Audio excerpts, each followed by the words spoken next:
आणि आता मुंबई उपनगरातल्या टॉप 9 बातम्या। मुंबईतील प्रदूषणात सातत्याने वाढ सुरूच आहे। पर्यावरण अभ्यासक्रमांच्या विविध संस्थांच्या अहवालातून चिंता व्यक्त केली जाते।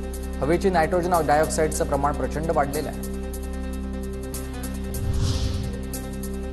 वांद्रे पूर्वमधील सरकारी वसाहतीच्या पुनर्विकासाला अखेर सुरुवात। वर्ग 2 आणि 3 श्रेणीमधील कर्मचाऱ्यांसाठी इमारत बांधण्यात येईल।